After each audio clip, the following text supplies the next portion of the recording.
Yo, what's going on, Los Angeles? Welcome to the Rams Skinny here on the LAFB network, live on the mightier 1090 ESPN radio. Back talking all things Rams, OTAs, off-season team. Is it off-season team activities or optional team activities? Organized team activities. Organized team activities. Yeah, they are optional, though. They're supposedly optional. It's always a big deal for those who don't attend, but are underway. We're 2 days in. Off day today, back tomorrow on Thursday. We're recording this on Wednesday, so Rams are back on Thursday. But some stuff to take away from that as we talk about Matthew Stafford in attendance, Kyren Williams not there due to a foot injury, which we'll get into. Plus, training camp announced where the Rams will be performing since they are not in Irvine anymore moving forward. Now the Saints will be in Irvine. Rams will be I'll just say it. They'll be at LMU right by the airport. So we'll talk about that a little bit. Plus, I think some other stuff we'll sprinkle in as well. So got a great show for you. Thank you all for hanging out, choosing us for your Rams content, as there is a lot of Rams content out there. So we always appreciate you hanging out with us here on the Rams Skinny, always on the LA Football Network. Joined, as always, by the namesake of this show, Mr. Ryan Skinny T. Anderson. My brother, what's going on? How we doing? You know, I had a birthday cake for breakfast this morning because my birthday was a couple of days ago, and you and I were able to get together and celebrate with a couple other people. So you know, I'm in the afterglow of a wonderful birthday weekend. Yes, well, I didn't say it on the show, so officially, happy birthday, happy belated birthday! Another year around the sun. You're loved and appreciated. So glad we got to hang out with you for a little bit, and always treasure that time. So happy birthday! I appreciate that, man. I do have the allergies going on. I always get them this time of year, something about the trees or something. But so if I seem a little foggy or a little bit raspy out there, I apologize. But some part of me is bright-eyed and bushy-tailed. Yeah. Or maybe it wasn't birthday cake; it was a birthday cake shot, and you're just leaving that out of it, and that's why you're a little foggy. But yeah. So anyone, drop Skinny T a happy birthday in the comments. He'll always appreciate that. We appreciate that. But thank you as always for making us a part of your day. Show is always brought to you by our friends at BetOnline. Head to betonline.ag today. Use our promo code BELIEVE. That's BLEAV to get a 50% welcome bonus on your first deposit. We got the finals, Western and Eastern Conference finals for both the NBA and the NHL. So fun stuff to bet on that. Plus plenty of NFL and college football futures.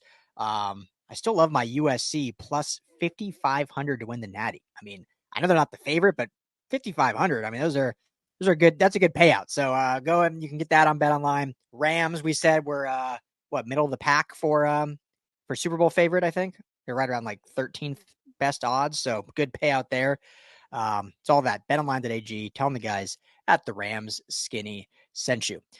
Let's start with some, I guess, I don't want to sound overreactionary because it's May, and by all indications from Sean McVay's press conference after practice, they expect Kyren Williams to be fully good to go by training camp and no issues there. Didn't seem like a big issue. The one thing I want to say, though, that we'll get into, it's a foot injury. Unfortunately, for a guy that was pretty healthy in college, is starting to stack up the injuries now as an early pro. I'll get into that in a second, but just your thoughts and hearing the news that, again, I'm not concerned at all he's missing OTAs. Not concerned at all he'll be healthy by then, but, you know, it's starting to become a trend here, which you don't want to see for a young back. Yeah, and a foot injury, if that's reminiscent for anybody else, that is what he suffered in his rookie year before the season. We were actually out at OTAs that day where he was out on the field, disappeared for a little bit, and then came back onto the field in a boot in one of those wheelie carts where you got your foot up. Yep. And I leaned over to one of the other beat reporters that were there that day, and I said, "Preventative?" She looked back and she said, "No." Yeah. So this is, you know, I don't know if it's the same foot that's not out there. But you know, Sean McVay is not stereotypically. He's typically pretty tight-lipped about this kind of thing and optimistic about these kinds of things at this point in the year, where he always downplays everything injury related, that he's going to be fine and ready for the season. But injuries are a weird thing, especially when you start to double dip into the same foot, the same injury to the same part of the body, a nagging issue, something that Does he need surgery? It's all murky. Yeah. You think going back all the way to Todd Gurley and the murkiness that presented itself even in 2018, that he downplayed it. There's nothing really going on. He's just a little banged up, and it turns out he's got, early onset arthritis in his knees, and he retires after just a few years in the league, or whatever exactly was it. But there's always, you think back to that, the elbow issue with Matthew Stafford this time of year, there's nothing wrong with it. This is the company line that they toe, and you never know exactly if it's just the company line, if there's reality to it, if there's something more than it. I'm not trying to stir anything up, but this is the track record that we've seen year in and year out. Is he's not gonna tell us just straight exactly how it's going. Yeah. Another note in terms of injury is they're taking time with Jonah Jackson to get him kind of up to speed and acclimated to the OTA system. He wasn't there for yesterday's OTAs, but he came out of last season with a bit of an injury. I don't remember exactly what it is off the top of my head, but that popped into my head as something that's, they're kind of floating that out there as well, that he's going to be just fine as well. Yeah. But sure. It's never good. It's not something you want to see. Yeah. Well, and just go into, Kyren's history and his short career so far. You get as you mentioned in OTAs a few years ago as a rookie, the broken foot, comes back, high ankle sprain after that in the season opener, I believe. Then, last year had the high ankle sprain that put him on IR, and then broke his hand in the playoff game. Had to have surgically repaired broken hand, which that's obviously a fluke. Hit on a helmet. At least it wasn't, in the knees or anything like that. But now we're, according to McVay, it's a foot issue. So not even related to the hand as far as we know. Who knows how much, I'm not saying he's lying or anything, but who knows really what the story is there. So is it a foot, like, was it something off the field, just like playing basketball happened? Like what, we have no idea. And obviously he's playing it as, it's not a big deal. He'll be back, which is great.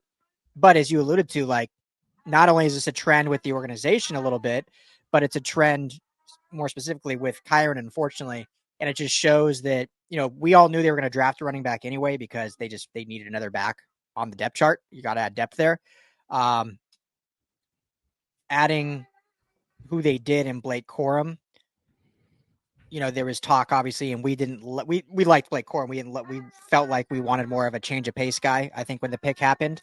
But I think it shows a little bit, and maybe I'm reaching here, but them coming out and saying we wanted to have this type of back always on the field. So whether it was Kyren or Blake, like, this is how we're running the offense, which I believe is 100% true. But I think it also is revealing a little bit now, like, how confident are they that Kyren can finish a 17-game season? And if they like that style, they really need to do, not just when he's not on the field in a game situation, they can keep that same exact pace.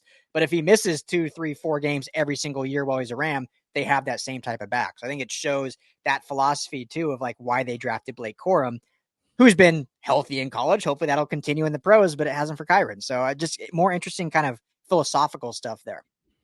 Yeah, absolutely. And Boston Scott also kind of fits that mold of a smaller bowling ball kind of running back. The odd man out, Zach Evans, 6 feet tall. You just might be a little bit too big to get on the field, apparently.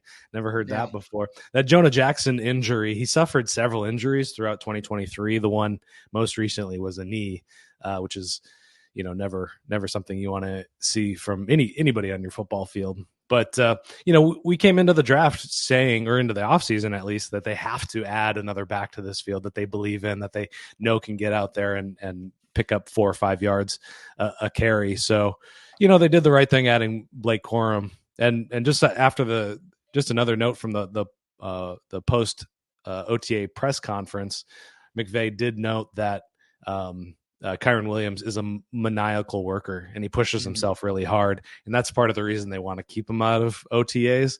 Is he hits it a bit too hard, and that's another trait that he shares with Blake Corum, which is kind of an interesting.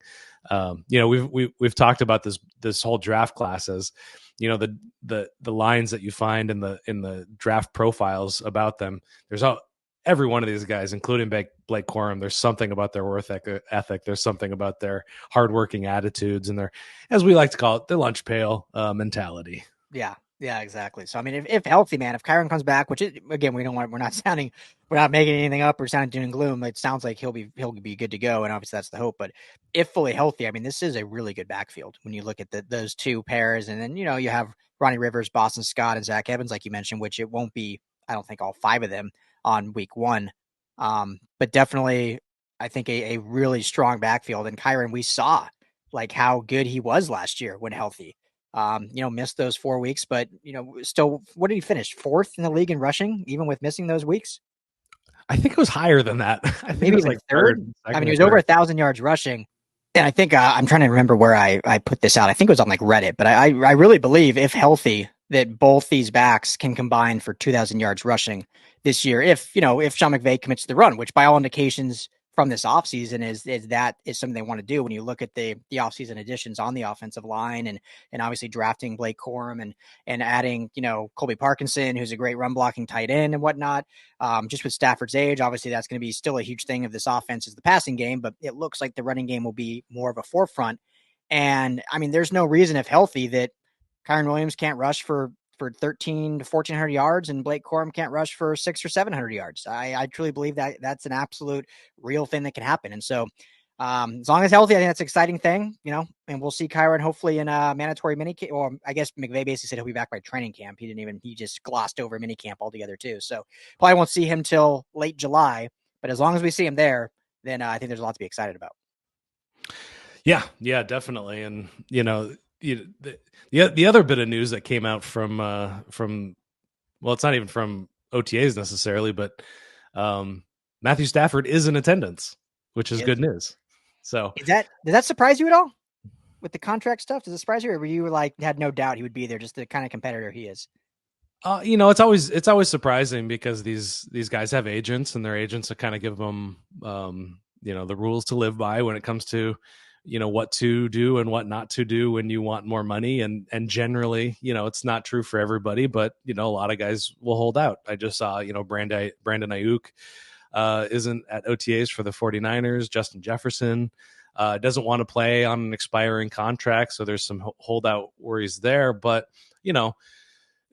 from what I know about Matthew Stafford, I would say that he's the kind of guy that's going to show up and he wants to win. So what's the most important thing about wanting to win is practicing with your team. So I'm not surprised, but I also wouldn't have been surprised if there was some holdout, especially during an optional time in the training schedule. But I mean, it proves that there's not bad blood on on either side. Some of the quotes from McVay, from that post practice press conference were, he's in attendance, he's leading the way, and we appreciate him for doing that. So, what are your thoughts on this, on Stafford being there, or contract negotiations, all that? Yeah, reading between the tea leaves, it kind of tells me 2 things. One, everything you just said, that Stafford, this is just who he is, right? He's an ultimate competitor.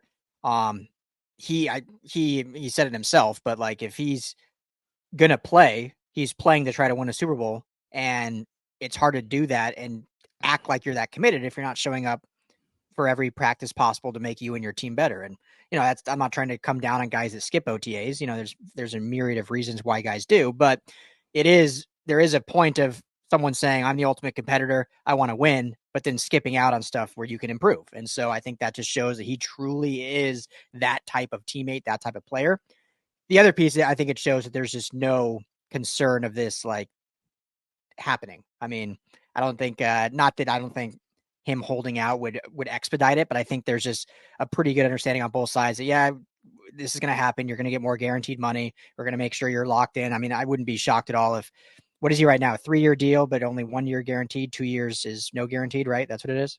Yeah, 25 and 26. There's $0 of his contract guaranteed. $31 million this year, which is a good chunk of his contract. So yeah, so I would not be shocked at all if it's like it'll stay the 3 years. I don't think they'll extend him past that, just because I don't know if he has more than 3 years left. But Again, I'm not going to sit here and pretend like I know how contract structures work, but I wouldn't something in the lines of like they could probably fully guarantee all 3 years with some sort of retirement opt out or something, some clause in there where they don't just get on the hook for him and Donald both being retired, and yet they're taking up 35% of the cap space. So that's probably all the holdup is like, what's the situation here if you were to walk away that we're not just in cap hell for 2 players not even playing. So, but I think it just shows those 2 things: his competitiveness, his willingness to be that teammate that's there, and also there's really just no concern on either side that this will get done before the season starts. Yeah, I just kind of want to pop over to over the cap and see. Hop on over. What's the Jet situation? I can't remember a similar situation where, I mean, he's the one that signed this contract with these years, without guaranteed money. So it's, that's what I never like. I'm always player first. Like, you got to get yours, take care of family. But like at the same time, like you signed the contract, like why, how are you so upset? And again, this is not specifically at Stafford, just a general thing when you see these things, and it's different for a rookie because they don't really have a choice. So you get your rookie deal. So like the Jefferson situation is different, but when you sign that second or third deal and then you want to redo it, but I mean, I guess teams do it too, right? Like they sign the deal. They're like, oh, we need to restructure you. Like we need more money. So I guess it goes both ways. I mean, this is a little bit different because Rodgers is a bit older, but his guaranteed salary is $1.8 million this year, 3.1 after that, 2025 0, and then the rest of his contract through 2029 is all void years. So that's an interesting one there. But he's signed through 2029. I don't think I realized that. According to Over the Cap, yeah, till he's 46, he's got. So through the life of his contract, his guaranteed money is only about $5 million. It's exactly $5 million. Wow. I don't think I mean, I know he gets hate and whatever your opinion is of anyone's, but it's like, that's pretty team friendly. Yeah. I guess so. I usually, I guess in these situations, they'll extend a guy, give him kind of a big signing bonus up front, other kind of bonuses up front. But extending a guy is when you get in trouble. So he's got to stick kind of within that 3-year time period. And I mean, Stan Kroenke's got plenty of money from what I'm told. So yeah. Couldn't there be some like under the table deal? Like, just keep it team friendly and I'll give you some kickbacks on my other stuff. Like once you retire, do you think this has equity in some of my other holdings or something? Right. Yeah. Well, the official face of Walmart is what I think Matthew Stafford should be. He's a family man. I'm sure he goes to Costco, Walmart, something like that. Oh yeah, absolutely.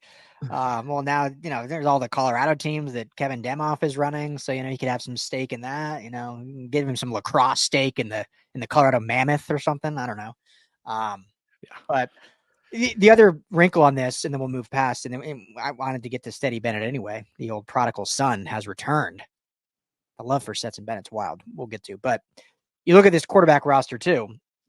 And this is why we were I know we got some, hate's not the right word, but we got pushback on this during draft season when we were pretty adamant the Rams should take a quarterback. They obviously did not, which, whether you agree with that or not, but I think they had a great draft.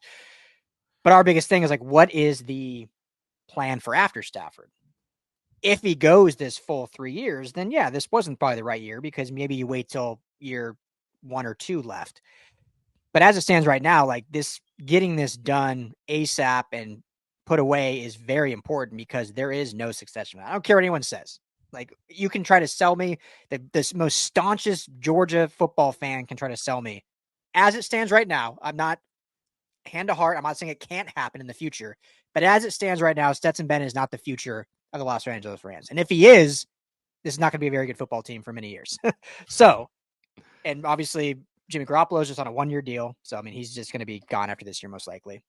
And then Dresser Wynn is on the roster other than that. So there is no succession plan right now.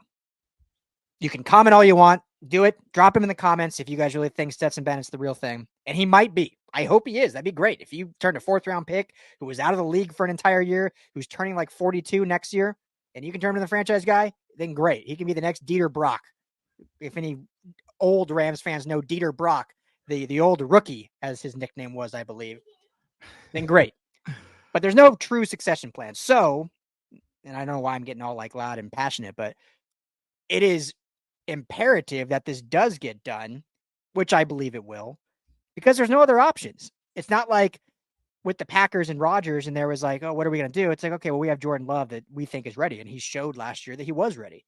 It's not like, I don't think they made the right choice personally, but it's not like the Vikings with Kirk Cousins that had a top 12 pick and had a good draft class that they were like, okay, we're going all in on the draft this year.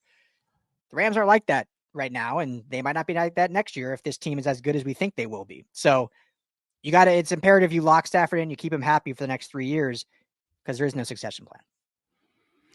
Here's another contract, more similar in age to Matthew Stafford. Hot conversation around Kirk Cousins. Give me the name yet. Let me see if I can guess it. Oh. What'd you say?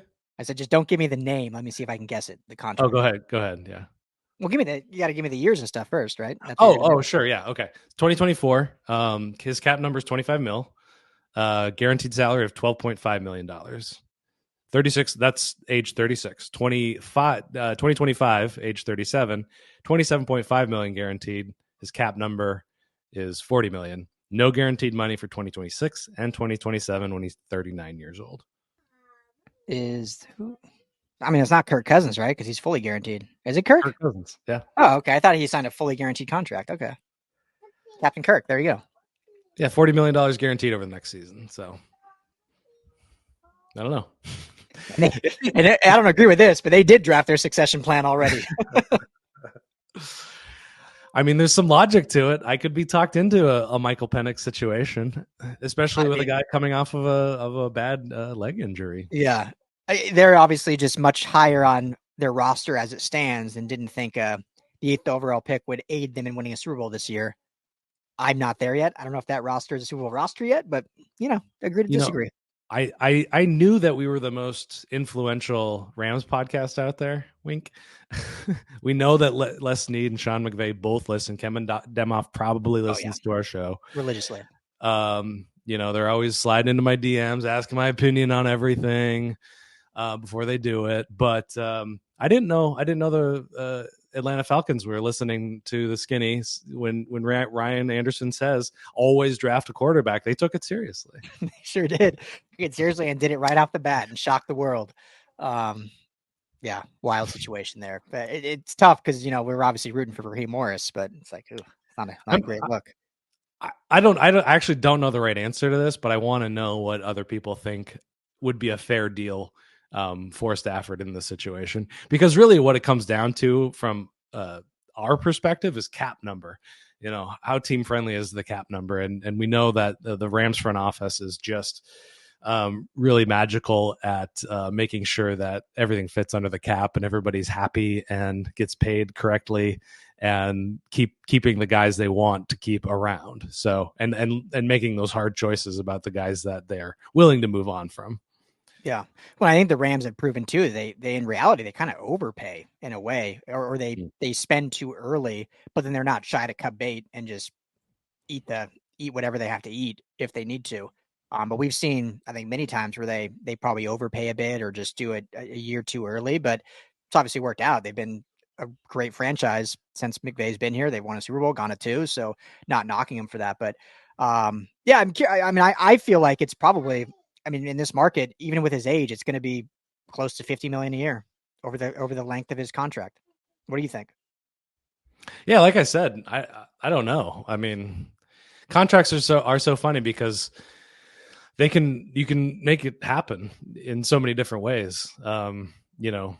It's nice to see yourself at the top of the highest paid quarterback in the league, but there's so many other ways to make that money happen, whether it's signing bonuses or money in the pocket for players. And that's I would hope that's all he wants. I think he's been the highest paid quarterback in the past. Yeah, or at least for a short time. Yeah. Do you see a world where they make him the highest paid? I can't see that. No. Do you at his age? No, I don't think so. And I hope he doesn't want that, because there's just young guys out there on their second contracts that are like that have 10 years well, let's say 5 to 8 years left under their belt. I mean, I think Max Stafford ends his career in 2, maybe 3 years from now. Yeah. I mean, I think that, and just alluding to it again, and you mentioned the cap number, and we allude to this, but we'll just say it. This year, the cap is $49.5 million. Next year, $50.5 million. In 26, $49.5 million. To me, I'm guessing that's fine with him. He just wants those last years there to be guarantees in there, because right now there's 0. So I don't think he's going to budge on what his maybe total cap. And obviously, I don't know what the Rams can do in that situation anyway. But I think it really just comes down to he wants some guarantees there to finish his career out with, some guaranteed money coming in no matter what. But again, when you're the Rams, and again, I mean, I want to keep saying, like, I don't think this is going to be an issue. I think they'll get it figured out, but you just saw Aaron Donald retire, and, they took care of him, and that's great. And we want to see that, but it is affecting their cap. Like, when you look at just from a business lens, like, him retiring does affect their business cap. And if they go ahead. Oh, he's almost 10% of the cap this year. And then almost 15% of the cap next year. Yeah. Aaron Donald. And so if they decide to give, and I don't think Stafford would do this intentionally, but let's say if they give him fully guaranteed next year and like 50% guaranteed in 26, and he decide they win Super Bowl this year and he retires in the offseason, between Donald and Matt Stafford, as I mentioned earlier, they'd be on the hook for 25% of their cap for 2 retired players. So, I mean, it's just a very interesting saga, if you will. But yeah, he's at OTAs, so no concern there, at least. Yeah, I think for 2024, I think everything's going to move forward pretty smooth sailing. I think they're going to get something done, but that once it's done, then I'm just super curious as to what that's going to look like beyond 2024. Yeah, for real. So we shall see. But let us know what you guys think in the comments. So let's move on. Training camp announced, Skinny T. It's been in Irvine ever since they moved back, basically. A lot of fun, I think, at UC Irvine. UC Irvine's a big, beautiful campus, a lot of space. They've set up the way they set it up between the 2 fields there on campus. A lot of fans can attend. And now announced they will be moving to Loyola Marymount College. Beautiful campus near LAX, right in the heart of LA. Very small campus, though. So interesting decision, which we'll get into. The Saints now are moving to Irvine. They're moving their training camp to Irvine, so still football in Irvine. So I don't know if it was the Rams wanted to move, not being Orange County anymore, if it was just a contract thing or whatever. But yeah, they get replaced. And then also, just to throw it out, the Raiders also are taking the place where the Chargers were in Costa Mesa. The Raiders will now be in Costa Mesa. Chargers will be at their new facility in El Segundo. So the Rams and Chargers still stay close geographically for training camp, which is nice for us in terms of coverage. Real quick, before we get to even the Rams and LMU, just what's your thought on 5 NFL teams, because the Cowboys up in Oxnard, 5 teams in SoCal for training camp? I mean, it's the new spring training like Arizona. Yeah, I think it's great. The more the merrier. We've got the infrastructure for it. I remember looking into how the Olympics were going to play out, and they're like, we're going to be fine. Like, usually some cities have to build up infrastructure for that. Not LA. We're good. I mean, we still have to build out our public transportation for it, but that's a different story. But, yeah. I think, the more the merrier. Get them all down here, like maybe have some sort of big festival, built into it where, joint practices are being held, which are always hotly contested. A lot of fun to go to. That's when Aaron Donald was holding a couple of Bengals helmets, just waiting to take a swing at somebody. Right. I'm not generally afraid of people that are that much bigger than me. But even just looking at that photo makes me afraid of that guy. Yeah. But yeah, what are your thoughts about Cowboys, Raiders, and Saints kind of infiltrating Southern California? Yeah, well, yeah, obviously the Cowboys have been here for a little while, and the Raiders have moved all over, especially with they were in Napa for a while, and they were out in Vegas. Now they're in SoCal. I think, it shows me 2 things. One, I think the Saints kind of tipped their hand, because the Saints have actually been out here for joint practices multiple times against the Rams and Chargers. So it's almost like they tipped their hand of being in SoCal. But I think the main thing it shows is, while the market is still growing specifically I know fans will hate to hear this, but just some facts here. It's still growing, a work in progress for diehard Rams faithful and the guys across town, Chargers. Like it's growing great. Teams are doing the right things, but it's still a growing market because of so many years with no football. But it shows that the LA market in general is a huge football market. And while they're growing for their 2 home teams and it's getting better and better, football in general is huge here. So when people say there's no like football fans in LA, it's just not true. It's just, there wasn't teams here for 20 years. So you've got to grow that up. But it definitely shows me that there's a big football market. Obviously the obvious things, the weather's great. Like, why wouldn't you want to have training camp where the weather's good? It doesn't get too hot. So you're not out like in the Midwest or the deserts where, people can have heat exhaustion. Like, it gets warm here. All right. It gets warm. Like, it feels like when it's 82 that it's blistering hot, but it's not like 118 where other places are. Like, the Vegas Raiders were in Vegas, in Henderson last year for that. It was probably brutally hot in July. Yeah. And so the weather's probably a big factor too, but I think it just shows that there's tons of fans here that will want to attend these things. Yeah, 100%. I mean, LA County itself, by itself, has 10 million people. You're not including San Bernardino County, Santa Barbara County, Orange County. There's a reason we're one of the biggest media markets in the world, and I would love to see all 5 teams kind of working together to make it get some cohesion to it, work together and make it into a giant event, which is another thing Los Angeles is really great at doing, is spinning up festivals and creating spectacles and things like that. So that's definitely an opportunity. I'm gonna miss going to Orange County though. I didn't really like the commute down there, but once you're down there, weather's beautiful. UC Irvine, you're not gonna miss it? I'm not gonna miss it. No, I hate going to Orange County. Well, it gives me a little vacation from LA. So it's a little cleaner. It's a little bit a little bit more mellow. But it grew on me, and heading to the classic Q, writing my articles after. If you're ever in classic Q, yes. Yeah, they got plugins for all your devices and beer and cold beer. That's right. The classic Q is great. So we'll miss that.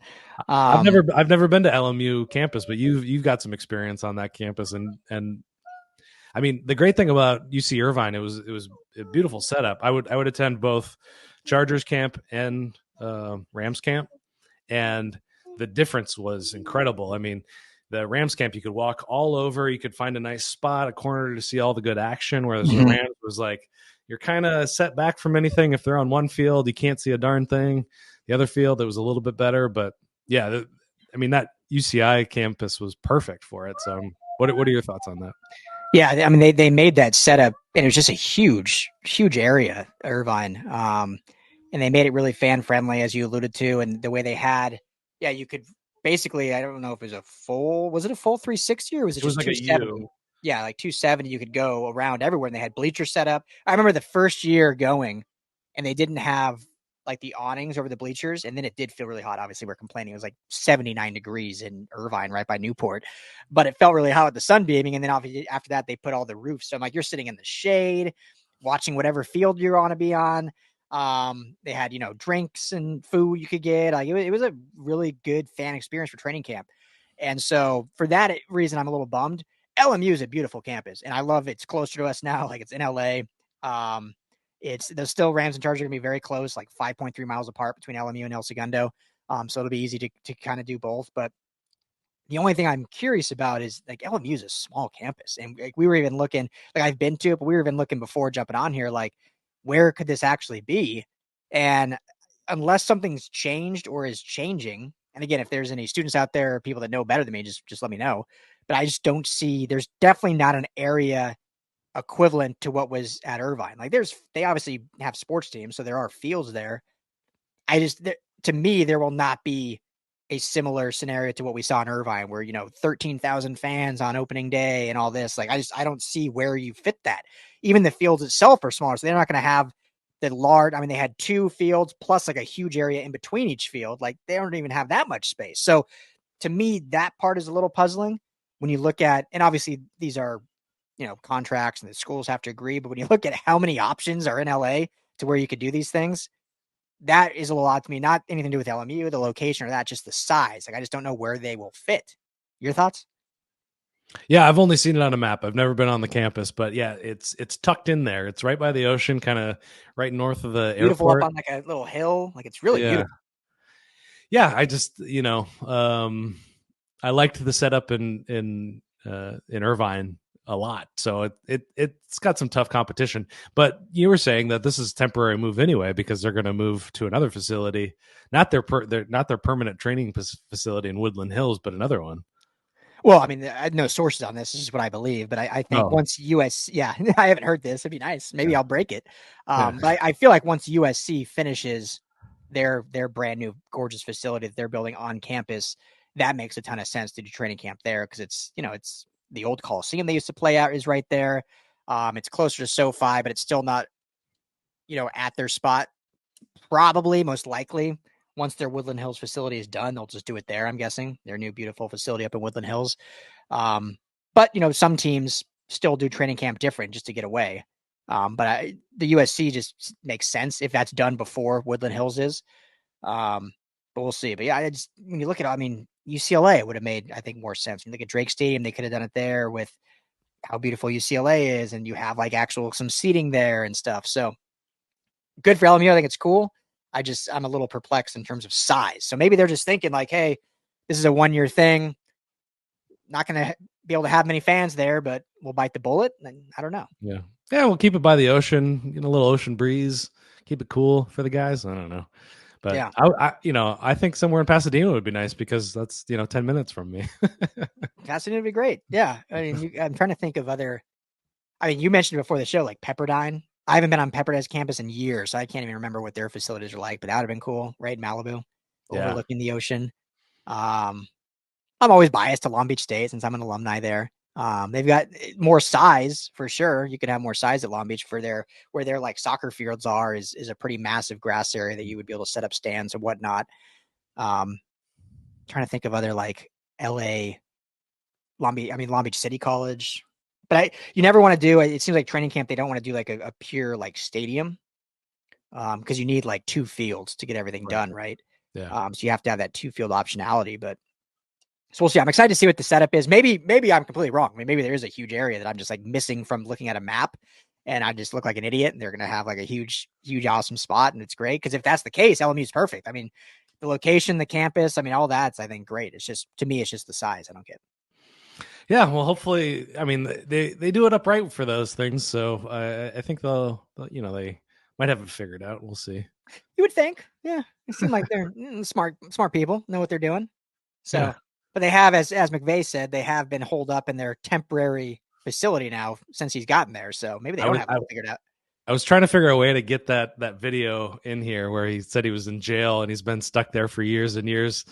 And they do those team report cards about how good or bad these different facilities are, and the Rams come in towards the bottom on those lists. Yeah, because they're in trailers. Cal Lutheran in some trailers, some double wides. Yeah, we've been there. I mean, it's not like it's like atrocious, but it's literally trailers. Their weight room facility is literally a double wide trailer that they're in. Yeah, they roll up the garage doors, and that's the gym facility. Yeah, and they do the press conferences right outside that gym. Like that's their professional football gym facility is smaller than like your local hotel gym almost. It's wild. A couple years ago, I went to the UNLV facilities in Las Vegas there, and that was like that blows that place out of the water like tenfold. Yeah, I mean USC, UCLA would blow those out of the water. So, okay, let's end with that because we're out of time here anyway. So let's end with that though.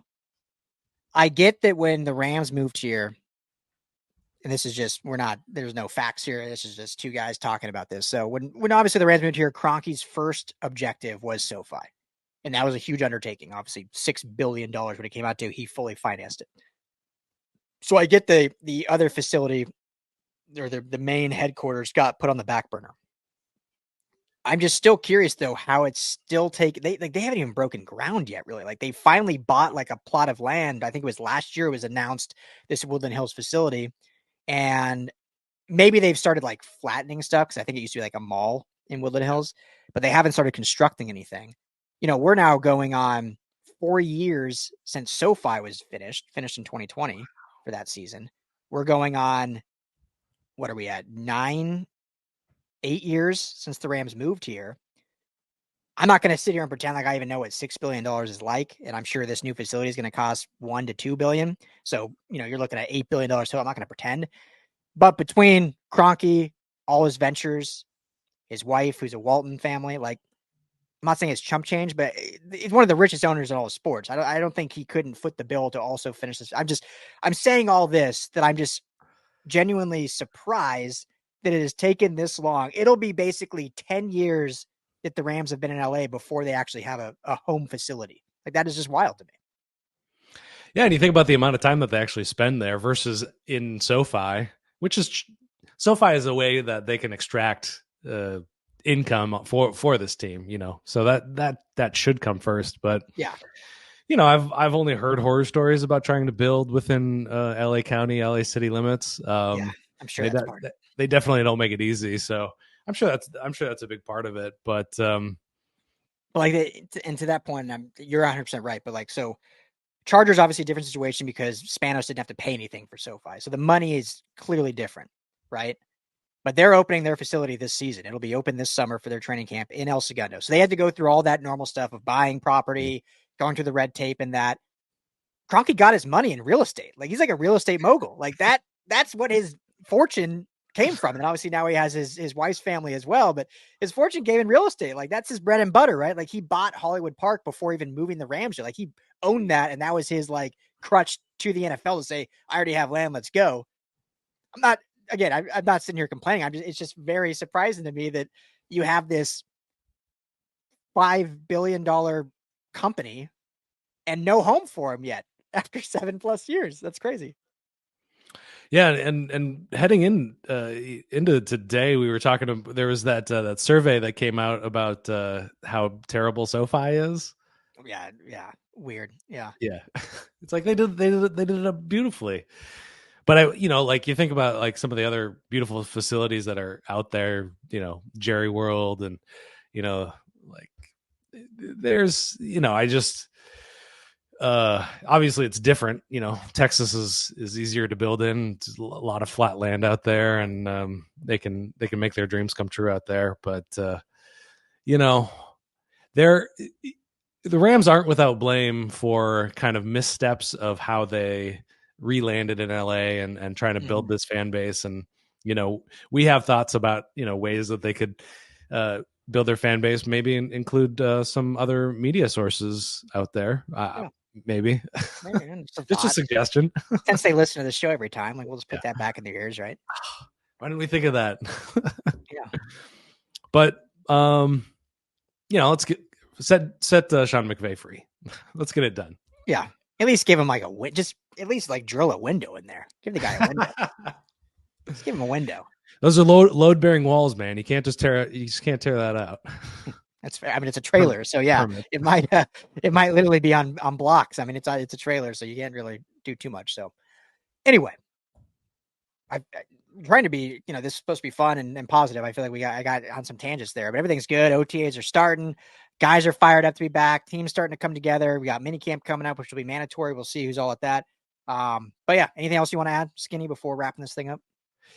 This time of year, really the only news that comes out is bad news. It's, like Stafford, like if it was a holdout situation, a freak injury happens. Like there's not a lot of ton of stuff to report that's good news. So hopefully it doesn't come off as negative, but these guys are out there in shirts and shorts and kind of getting up to speed right now. So, one good bit of news that we forgot to mention, one good news.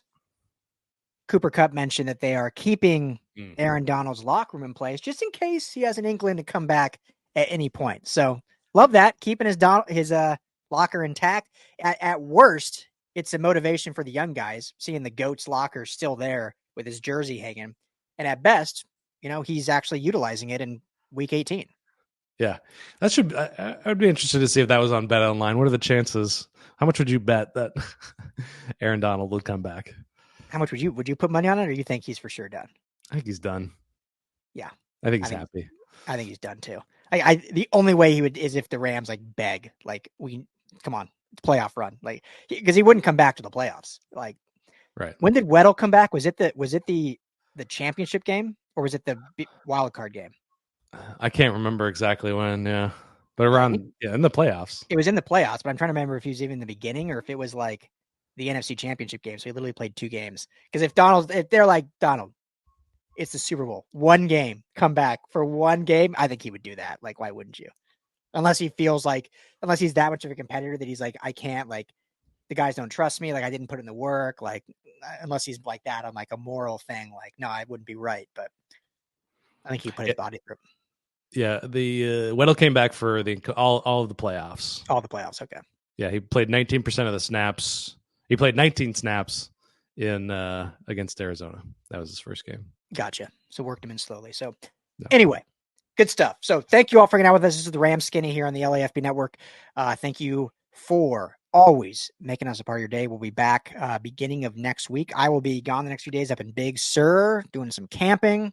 Excited to kind of get away and unplug for a little bit. Skinny T will be running the show here on LAFB. So all your content you can thank, which it usually is anyway, but you can thank Skinny T for getting that all out to you. So, but thanks for hanging out with us.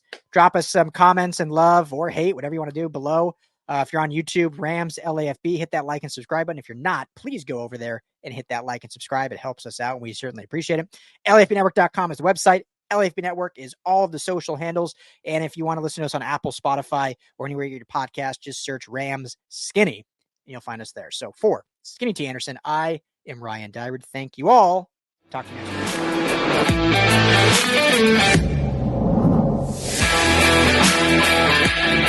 week.